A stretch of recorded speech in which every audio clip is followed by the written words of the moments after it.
Congratulations, you've purchased the best towable your money can buy, Airhead.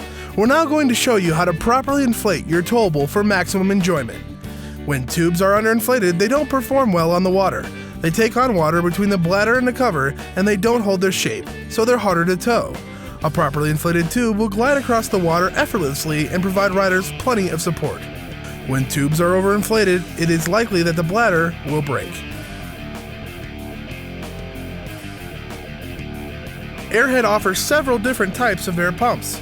12-volt pumps are very popular. You plug them into your boat, car, or truck cigarette lighter, or use alligator clips to connect them directly to the battery. Keep in mind, when using a 12-volt adapter, you must supplement the inflation with a hand or foot pump to achieve proper pressure. 120-volt pumps are pumps that plug into an outlet at home, on the dock, or into the DC-AC converter. We recommend Airhead's high-pressure 120-volt pump to achieve proper pressure.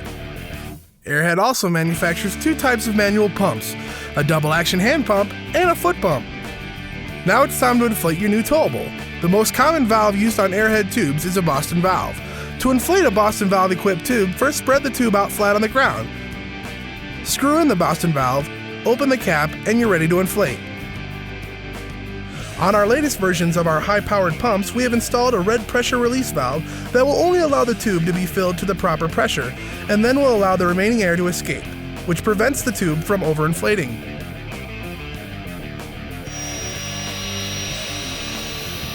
Once the tube is properly inflated, screw the cap back onto the Boston valve. Stem valves are used on seats, sponsons, and other small air chambers. Sometimes, especially when brand new, the flap inside the stem valve is sticky. Insert a blunt object into the valve to open the flap. Then insert your pump to inflate. Close the cap when you're finished. After inflating, to check that your tube is properly inflated, stand up on it. Your feet should sink in only slightly. If your feet do not sink in at all, it's overinflated. Remove some air.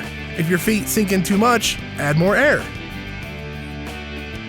It's important that you monitor your towable for proper inflation as you use it. When your tube sits in the hot sun for a while, the air inside will expand. It can even expand to the point of breaking the bladder. Be sure to let some air out to compensate. If you're using your tube in cold water, the air inside will tend to contract and the bladder will become limp. It's also normal for the bladder to leak air slowly over time. Be sure to monitor the firmness of your tube often, and be sure to top off limp tubes. For this reason, we recommend having a manual pump available when out tubing for the day.